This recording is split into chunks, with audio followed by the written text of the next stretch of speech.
Hello friends, HPSC की answer key आपके साथ में शेयर कर रही हूँ. How many first question is how many pilgrims are there in Geoffrey Chaucer's prologue to Canterbury tales. The correct answer will be 30.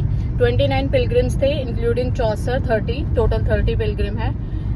Next one is name of the essayist whose prose style is euphuistic. Euphuistic style में Francis Bacon ने लिखा था. तो correct answer is C, Francis Bacon. Which one of the following is true? A vowel is a sound that needs an open air passage in the mouth. A consonant is formed when the airstream is not restricted.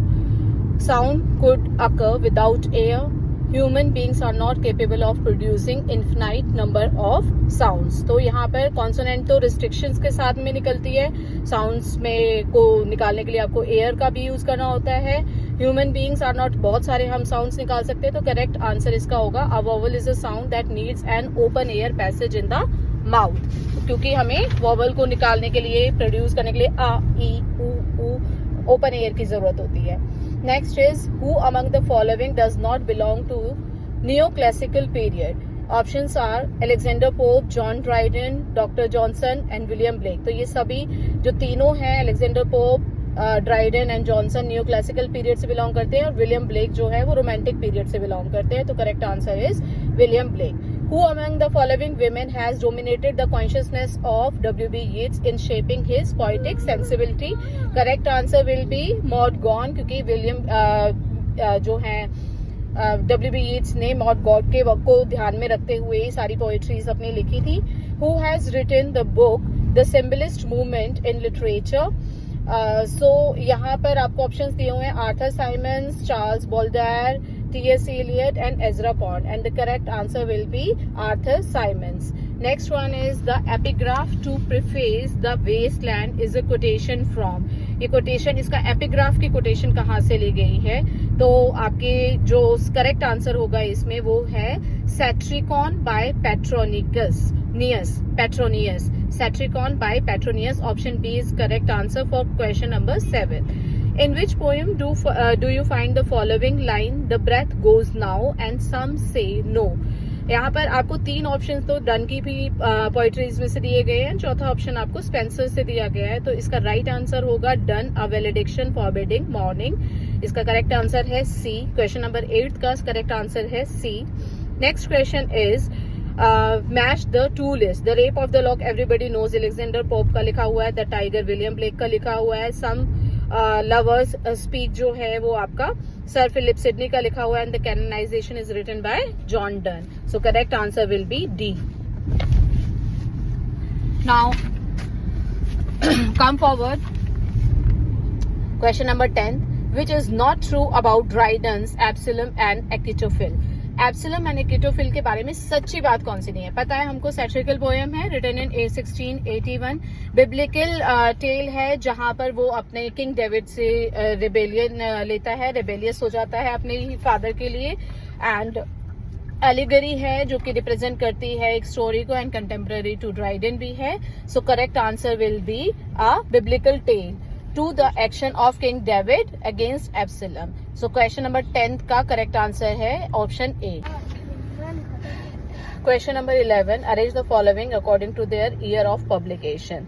तो यहाँ पर option आएगा आपका option B. Option B Kubla Khan सबसे पहले है, उसके बाद लोटस ईटर है, देन आपका स्कॉलर जिप्सी है, and then Rabbi Ben Ezra है. तो option B is the correct answer of question number 11. So match the two list in the following. Pied Beauty किसने लिखी है? J.M. हॉपकिंस ने लिखी है. उसके बाद में आपका थॉट फॉक्स लिखा है, आपका टेड ने शील्ड ऑफ एशलीज लिखा है, आपका W.H. ओडन ने, and punishment is Seamus Heaney ने. तो correct answer is B. Now question number 13. The epic paradise by lost paradise lost by Milton deals with. सो दोनों ऑप्शन देखो ए एंड बी बिल्कुल करेक्ट हैं. फॉल ऑफ मैनकाइंड भी है, and the temptation of Adam and Eve भी है. तो correct answer will be A, option A. Now come to the next question. Question number 14. Question number 14 में विच is not true about Sylvia Plath Derry. इसमें मैं ज़्यादा sure नहीं हूँ क्योंकि यहाँ पर पेट्रियार्की को भी वो किया गया, एग्रेसिवली कंडेम किया गया, तो ट्रू है। कन्फ्रंट्स विमेंस फीलिंग को भी बताया गया, ट्रू है। एंड 1965 में ये पब्लिश किया गया अंडर एरियल, ये भी ट्रू है। तो मेरे अकॉर्डिंग इसका ऑप्शन जो है वो ऑप्शन बी होगा। आपने क्या करके आए हो और आपने क्या लॉजिक से इसका आंसर लगाया है, प्लीज मुझे कमेंट बॉक्स पे जरूर लिखकर बताएं, क्योंकि मैं इसमें थोड़ा सा कंफ्यूज हूँ। Who has written the novel, next question number 15, who has written the novel Middlemarch. Middlemarch George Eliot सबको पता है। Who among the following use the technique of interior monologue. Henry James जो थे उन्होंने interior monologue का term जो है ज्यादा यूज किया था। उसके बाद विच इज नॉट ट्रू, अब इसमें से ट्रू कौन सा नहीं है ना, ट्रू कौन सा नहीं है। एम.के. गांधी के बारे में तो जो ऑप्शन 1 है वो बिल्कुल ट्रू है कि उन्होंने अपने कौन से 1921 तक की अपने एक्सपीरियंसेस के बारे में लिखा है, फिर स्पिरिचुअल है, फिर constant pursuit of truth and self discovery है। और ट्रू कौन सा नहीं है कि 1947 तक के बारे में उन्होंने नहीं लिखा। The title of the novel things fall apart is a quotation from the poem. अब जो है थिंग्स फॉल अपार्ट तो सिंपल सा सभी को पता है कि द सेकंड कमिंग से आया हुआ है। हाउ मेनी फनीम्स, अगर आपने फोनेटिक्स पढ़ा हो तो हमारे 44 फनीम्स होते हैं टोटल रिसीव्ड प्रोनाउंसिएशन में। देन आपका आता है एमिली डिकिंसन वाला क्वेश्चन नंबर 20। क्वेश्चन नंबर 20 जो है उसके अंदर ऑप्शन ए, बी, सी बिल्कुल ठीक है। एंड जो क्वेश्चन आपका गलत है वो है नथिंग गोल्ड कैन स्टे। सो ये जो है क्वेश्चन बी का जो राइट ऑप्शन है वो है क्वेश्चन ऑप्शन है D, option D. Next question है हमारा, fool said my muse to me look in thy heart and write. So ये जो लाइन्स हैं वो फिलिप सिडनी की एरिस्टोटल से ली गई हैं। सो एपिथेलेनियन से ली गई हैं। तो ये इसका राइट आंसर जो होगा वो होगा क्वेश्चन नंबर बी का 21 का B option. Alone alone all alone, these lines are taken from the rhyme of the ancient mariner. Next one is question number 23, in which poem of the following line occur? And lines are line is ah love let us be true. So इसका right answer है Dover Beach, Matthew Arnold की Dover Beach से लिया गया है ये line. The pattern of variation in pitch in speech are known as intonation. जहां पर आपकी पिच में वेरिएशंस आ जाती हैं वहां पर हम उसे इंटोनेशन बोलते हैं, high pitch, low pitch. So next question number 25। Question number 25, tragedy of the whole truth.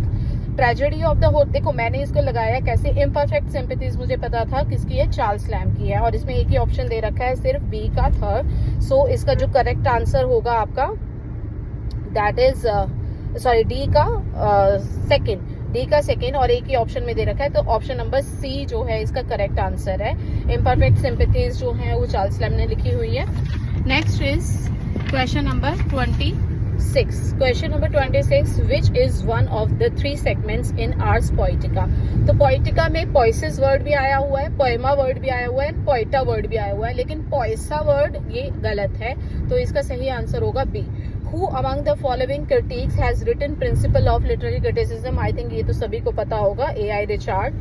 Next is the study of production, transmission and reception of speech sound is known as phonetics. Confuse नहीं होना, phoneme जो है वो सबसे smallest unit होती है and phonetics जो है वो study of production, transmission and reception of speech sound होता है। तो correct answer of question number 28 is answer D.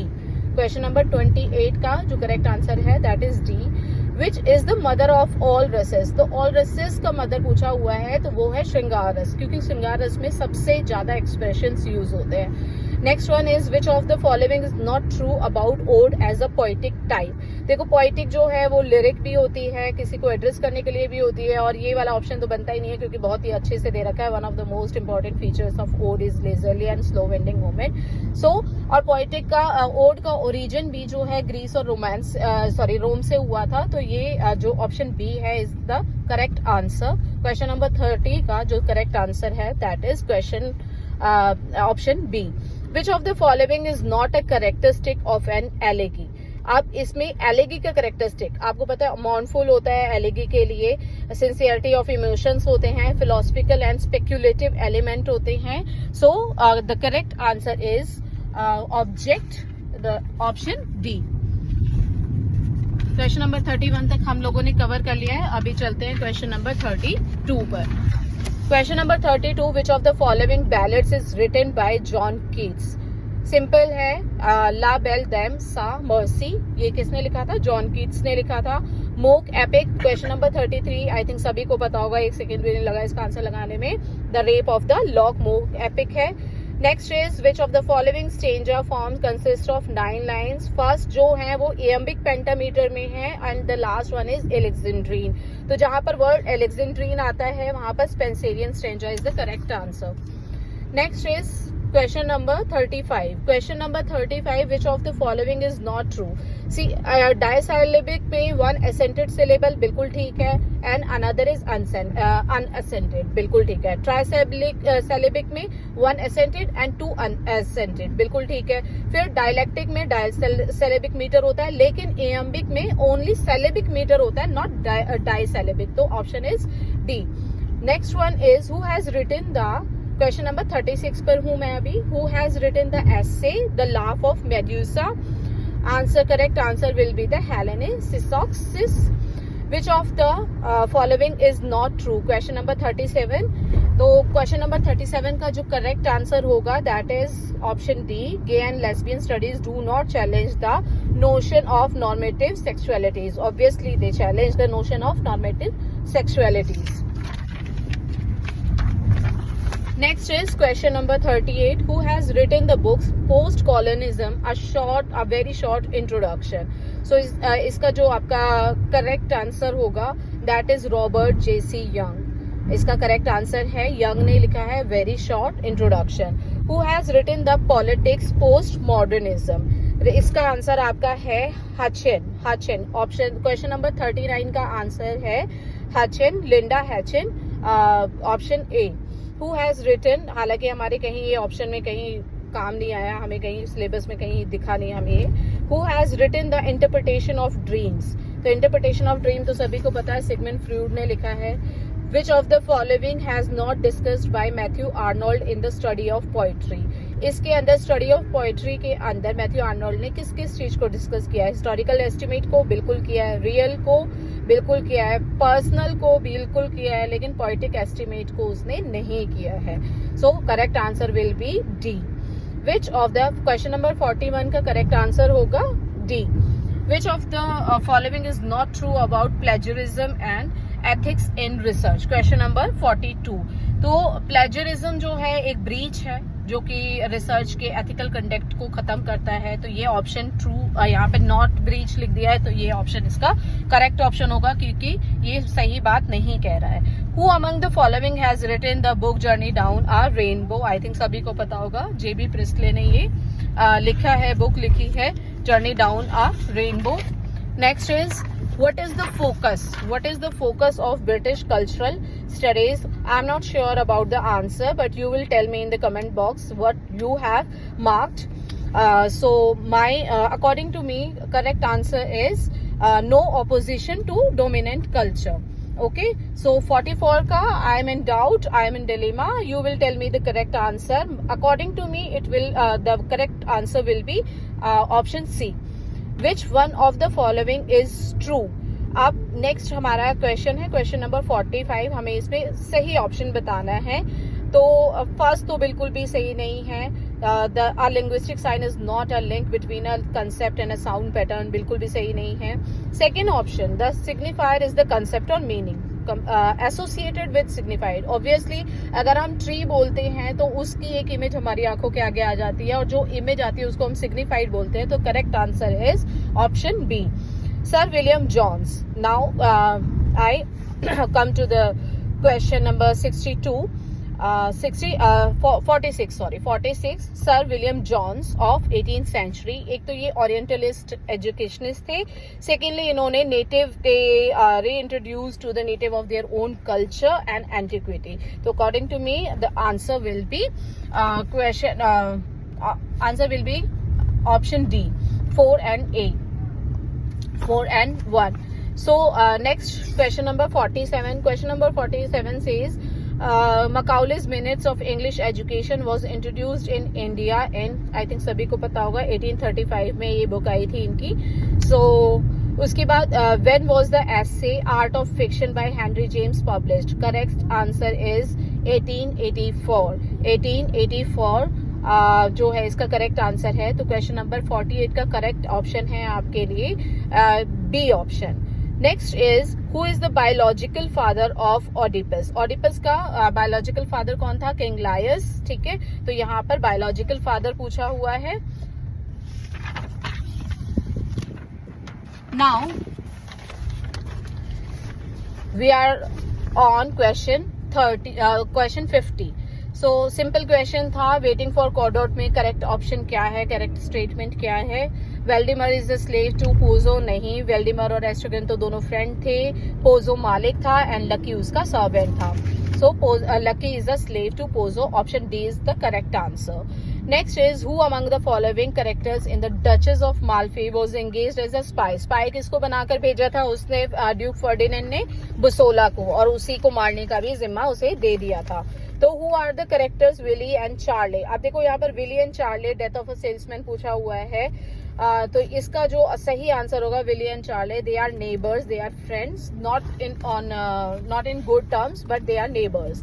So option B is the correct answer. Question number 52 का जो करेक्ट आंसर है that is option B. Which of the following themes has not been portrayed in the play Abhijnanam Shakuntala. तो love है, exile है, power of fate है, लेकिन duty, यहाँ पर कोई कर्तव्य की बात नहीं हो रही, लव स्टोरी है कंप्लीटली। तो करेक्ट आंसर इसका होगा theme of duty. Now question number 54। Question number 54 का भी आंसर के लिए मैं बहुत ज्यादा श्योर नहीं हूँ, बट अकॉर्डिंग टू मी मैं आपको बता देती हूँ। आपका जो भी आंसर रहे आप मुझे जरूर कमेंट बॉक्स में बताना, और उसमें रीजन भी लिखना आपने ऐसा क्यों सोचा। मैंने इसमें सीधा सीधा लगाया कि रीडर रिस्पॉन्स क्रिटिसिज्म का मतलब क्या होता है, जहां पर रीडर क्रिटिक हो। तो इसलिए जहां पर मुझे ऑप्शन बी का फर्स्ट ऑप्शन मिला, मैंने वही आंसर को सही लगाया। सो मेरा करेक्ट आंसर है यहाँ पर option A. Now, in text, citation of different locations of a book are separated in a research paper. अब इसका करेक्ट फॉर्मेशन क्या है? देखो, MLA's citation तो हम लोग बहुत यूज करते हैं, तो हमें देखना होता है ऑथर का नाम और उसका जो वो लिख रहे होते हैं हम उसका 194, तो उसके बाद में सेमीकॉलन यूज करते हैं। क्यों? क्योंकि वो बात खत्म हो चुकी है, वो पूरा हो चुका है। तो इसका option D is the correct answer. अब बात करेंगे क्वेश्चन नंबर 56 की। Who among the following has written the book The American Scholar? American scholar लिखी थी आपके एमरसन ने। सो इसका करेक्ट आंसर होगा R.W. Emerson. Now question number 57। Which of the following was not rejected by post structuralism. Question number 57 जो है वो कहता है कि पोस्ट स्ट्रक्चरलिज्म ने किस आइडिया को रिजेक्ट नहीं किया। तो यहाँ पर जो करेक्ट आंसर होगा that will be option C, the indeterminate and polysemic nature of semiotic codes. तो ये पोस्ट स्ट्रक्चरलिज्म में काफी इंपॉर्टेंट पॉइंट माना जाता है, तो इसको उसने रिजेक्ट नहीं किया था। Now question number 58। The British historian James mill in the 19th century argued that। अब यहाँ पर ये ऑप्शन जो है कैसे हम लगाएंगे कि विलियम जॉन्स जो हैं उन्होंने तो काफी ज्यादा हिंदू कल्चर को प्रेज किया था। तो यहाँ पर जो बाकी के तीन ऑप्शन है, सब तीनों ऑप्शन में क्रिटिसाइज कर रहा है वो। सो इसका जो करेक्ट आंसर होगा वो होगा A, B and D. India was a false claimant of nationhood. Indian legends and epics written in passionate language of poetry are far from true. And Indian legends and epics are obscure, repetitive and ridiculous. तो ये तीनों ही option negative वो दे रहे हैं, impact दे रहे हैं Indian culture के ऊपर। तो यहाँ पर जेम्स मिल का ए, बी एंड डी वाला ऑप्शन सही होगा। Now which of the following is not appropriate for the text Huckleberry Finn. तो हकलबरी फिन जो है वो बहुत ही अच्छे सटायर लिखते थे, चिल्ड्रंस लिटरेचर भी के बारे में भी था और ह्यूमर भी बहुत होता था, लेकिन ट्रेजेडी नहीं होती थी उनके जो वर्क्स हैं उसमें। So correct answer will be tragic. Option D is the correct answer. Now come to the question number 60। Indian writer in English Raja Rao. देखो एक बहुत बड़ा यहाँ पे हिंट दे रखा है क्वेश्चन के अंदर ही कि राजा राव की ही एक बुक थी कांथापुरा। तो सीधा सा आंसर है इसका कांथापुरा और सांथला पुराना in the forward of the book. So correct answer of question number 60 is Kanthapura. Now question number 61. Which of the following is not a challenge faced by indigenous languages in India? तो indigenous languages कौन सी होती है? जो आपकी मूल निवासी वाली languages होती है। तो यहाँ पर ऑप्शन आपका करेक्ट ऑप्शन होगा ऑप्शन नंबर बी, क्योंकि ये जो है emphasis on traditional language is a hindrance for the development. तो क्या हम ट्रेडिशनल लैंग्वेज पर अगर हम जोर डालते हैं तो क्या वो इंडिजीनियस लैंग्वेज के बीच में रुकावट बनेगी? नहीं, वो एक चैलेंज नहीं है। तो करेक्ट आंसर इसका होगा ऑप्शन बी। तो क्वेश्चन नंबर 61 का करेक्ट आंसर है option B. Now in Midnight Children the biological father of the protagonist Saleem Sinai is. यहाँ पर बायोलॉजिकल फादर पूछा है, जो अहमद सेनाई थे वो उसके बायोलॉजिकल फादर नहीं थे, उसके बायोलॉजिकल फादर हैं विलियम मैथवुल्ड। तो करेक्ट आंसर इसका होगा आपका option number D. Now question number 63।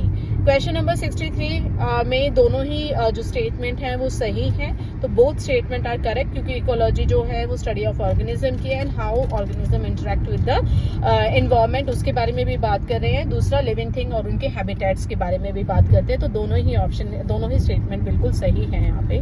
Now come to the next part, next question, that is question number 64। Mahesh Dattani की फाइनल सॉल्यूशन सबने पढ़ी हुई होगी। हिंदू एंड मुस्लिम्स के ऊपर है, जेंडर बायस के ऊपर है, माइनॉरिटी कम्युनिटीज के ऊपर है, लेकिन हिंदू एंड क्रिश्चियंस के ऊपर यहाँ पे कोई भी बात नहीं की गई। तो क्वेश्चन नंबर 64 का जो सही ऑप्शन है that is option number B. Now which of the following must be avoided by a researcher before finalising his draft of research. तो सिंपल है, यूनिटी एंड कोहेरेंस होना चाहिए, क्लैरिटी रीडेबिलिटी होनी चाहिए, प्रेजेंटेशन ऑफ थॉट होनी चाहिए। कौन सा अवॉइड करना है? जनरलाइजेशन को भी हमें स्वीप नहीं करना है, जो जनरलाइजेशन हमने निकाली है उनको हमें स्वीप नहीं करना है। तो यहाँ पे हमें अवॉइड करना है इस वाले ऑप्शन को। तो option A is the correct answer. Now who has written the short story the necklace? Guy the Maupassant. Option number B is the correct answer. Guy the Maupassant is the correct answer. Who is the mother of Tom Jones in the novel Tom Jones? तो jenny Johns तो उसकी पहली mother थी, लेकिन अगर बाद में पता चला स्टोरी के डेवलपमेंट के दौरान लास्ट में, तो इसका सही आंसर होगा ब्रिगेड उसकी असली मदर थी। तो क्वेश्चन नंबर 67 का जो राइट ऑप्शन होगा that is option D. Now question number 68. In which novel does the following statement occur? It is truth universally acknowledged. बस इतना ही पढ़ने की जरूरत है, इससे ज्यादा नहीं। That is taken, these lines are taken from Pride and Prejudice. Which is not about the novel A Farewell to Arms. तो यहाँ पर देखो वो ड्राइवर भी था, उसने इटालियन आर्मी को भी ज्वाइन किया था, लेकिन ये वर्ल्ड वॉर फर्स्ट की कहानी है, सेकेंड की कहानी नहीं है। तो option D is the correct answer. Next is question number 70. Question number 70, Stephen Dedalus' spiritual development in A Portrait of the Artist as a Young Man takes place through a series of epiphanies. क्योंकि epiphanies क्या होते हैं? Sweet sounds. तो यहाँ पर पूरा मतलब अच्छी पोइट्रीज के थ्रू उसने एपिफेनीज के थ्रू पूरी सीरीज को बताया हुआ है। Now question number 71, who among the following is not an Irish writer? बहुत सिंपल आंसर था, जीवी शॉ आयरिश है, जेम्स जॉयस आयरिश हैं, सीमस हियने आयरिश हैं और डीएच लॉरेंस आयरिश नहीं है। तो करेक्ट आंसर जो होगा क्वेश्चन नंबर 71 का that is option C. Now question number 72, who among the following holds the relation among units within the kinship system or structure occur in binary pairs which are either similar to each other or different from each other? तो इसका सही answer होगा Levi Strauss. इसका correct answer Derrida, इसका correct answer होगा option B Levi Strauss. Now question number 73, Who among the following poets has another name? Madhavi Kutty, सबको पता है कमला दास का जो पेन नेम था that is Madhavi Kutty. Who among the following suggest? Question number 74 पर है हम लोग, और क्वेश्चन नंबर 74 क्या कहता है कि who among the following suggests that the cultural phenomena are not simply the result of objective observation but are shaped by power relation and discursive practices? तो इसका जो सही आंसर होगा that is Michel Foucault. So option A is the correct answer. Now question number 75, who has written the book Mythologies आपका लिखा था Ronald birth ने। Mythologies book जो है वो किसने लिखी है? रोनाल्ड बार्थ ने। तो option A is the correct answer. Next is question number 76. Write the correct sequence of doing research on a topic. Simple है, ऑप्शन डी चूज करो. सबसे पहले आपको एक टॉपिक चूज करना होता है रिसर्च के लिए, तो डी जहां पर होगा फर्स्ट ऑप्शन में वही आपका सही आंसर है, तो option D is the correct answer. So question number 76 का करेक्ट ऑप्शन है ऑप्शन डी. अब आता है क्वेश्चन नंबर 77. क्वेश्चन नंबर 77 का करेक्ट आंसर वो पूछ रहा है which of the following is not correct. तो इसमें करेक्ट कौन सा नहीं है, तो ऑप्शन नंबर सी.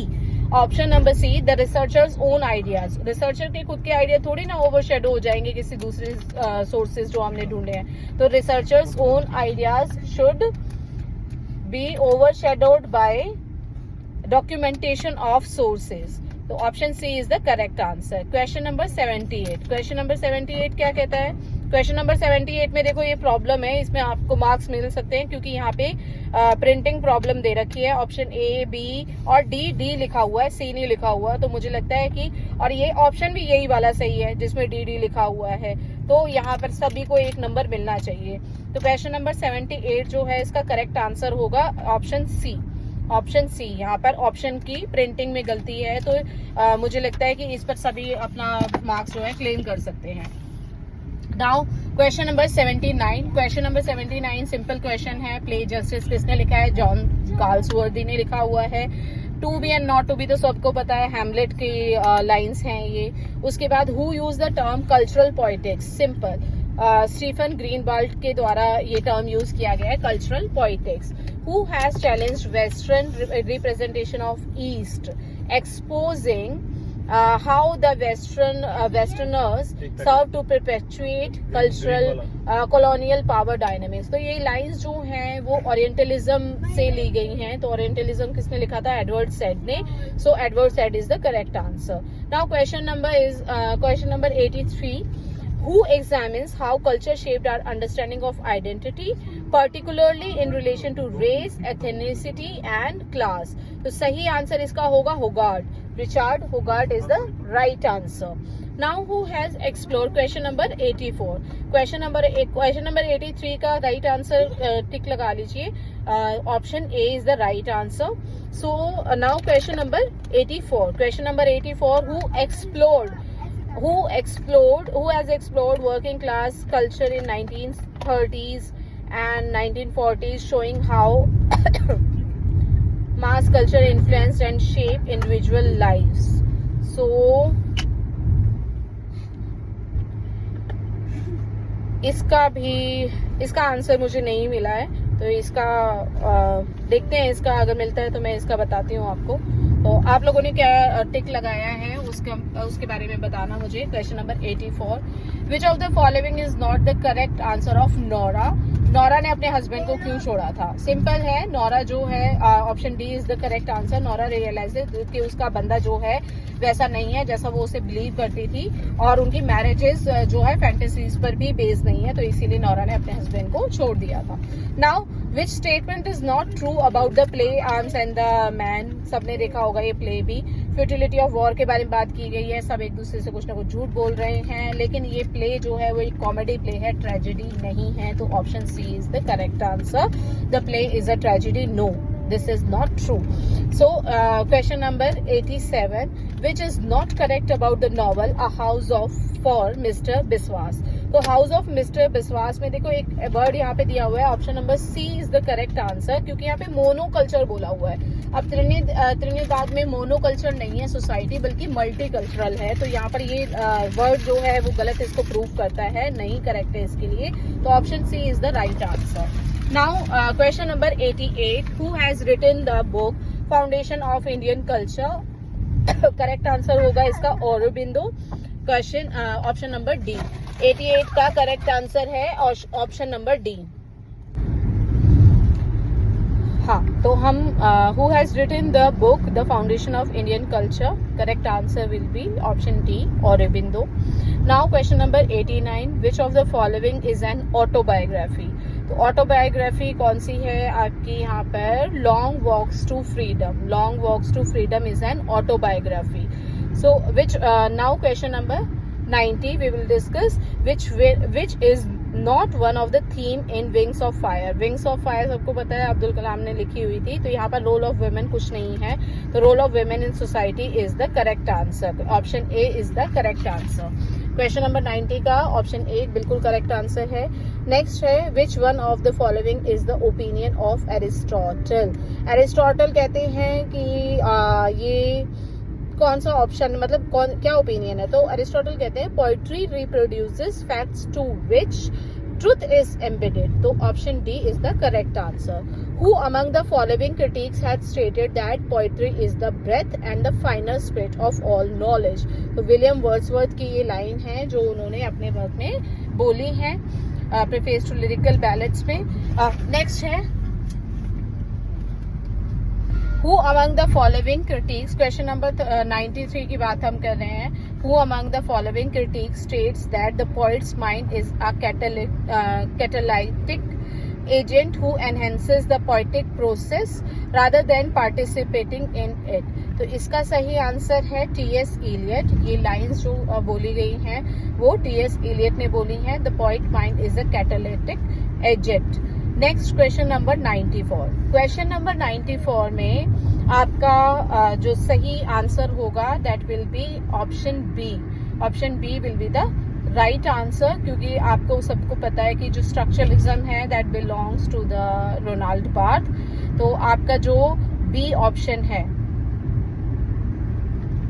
स्ट्रक्चरलिज्म, सी ऑप्शन है वो रोनाल्ड बार्थ से मिलता है, तो यहाँ पर आपका option B is the correct answer. Question number 94 का ऑप्शन बी जो है वो करेक्ट आंसर होगा। Now question number 95। Question number 95 में वो कहता है कि एक्शन रिसर्च को लेकर कौन सी स्टेटमेंट सही नहीं है, तो इसका जो सही आंसर होगा वो है action research is limited to project carried by. क्या एक्शन रिसर्च सिर्फ एजुकेशनल इंस्टीट्यूट में ही होता है? नहीं, हर जगह एक्शन रिसर्च किया जा सकता है, हर फील्ड में किया जा सकता है। So right answer will be option D. Now question number 96। Who among the following critics pioneered the notion of infantile sexuality, तो यहाँ पर इन्फेंटाइल सेक्सुअलिटी की बात किसने की है? सेगमेंट फ्रूड ने की है, तो इसका सही आंसर जो है वो है Sigmund Freud. Next is question number 97। Who has written the book gender trouble. देखो जेंडर ट्रबल के बारे में किसने बात की थी? पीछे भी एक ऐसी क्वेश्चन आया हुआ था कि जुडिथ बटलर जो हैं उन्होंने क्वेयर थियरी के ऊपर बात की है, तो यहाँ पर जेंडर ट्रबल के बारे में किसने बात की है? जुडिथ बटलर ने। Now gender studies question number 98। Question number 98 क्या कहता है? दो स्टेटमेंट दिए हुई हैं और दोनों ही स्टेटमेंट बिल्कुल ठीक है, तो option A is correct. Now question number 99 easiest question दे रखा है यहाँ पे। पॉलीसेमी का मतलब होता है range of different meanings. So यहाँ पर जो ऑप्शन है ए का फोर्थ हो गया, बी का थर्ड हो गया, सी का सेकेंड हो गया एंड डी का फर्स्ट हो गया, तो option D is the correct answer. Now question number 100। Question number 100। In which Shakespearean play do you find the character Portia who has saved the life of Antonio, तो Portia ने किसकी life बचाई थी? Antonio की। And the play name is the merchant of Venice. The merchant of Venice. Guys ये है 100 पूरे questions की आंसर की, और इस आंसर की को लेकर मैं 100% श्योर हूँ कि ये जितने भी क्वेश्चन आंसर्स मैंने आपको बताए हैं वो बिल्कुल सही हैं। और HPSC का एग्ज़ाम काफ़ी बेहतरीन तरीके से इस बार सेट किया हुआ था। आई मस्ट से कि जो SSC PGT इंग्लिश के साथ में उन्होंने गड़बड़ की थी वो इस पेपर में उन्होंने रिपीट नहीं की है। आप लोगों के अपने क्या आंसर्स हैं और आप लोगों के क्या स्कोर बन रहे हैं, प्लीज़ मेरे साथ कमेंट बॉक्स में ज़रूर शेयर करें। और अगर किसी को मेरे आंसर्स गलत लगते हैं तो उसके बारे में भी आप कमेंट कर सकते हैं। तो thank you very much and all the best for the written exam. Bye.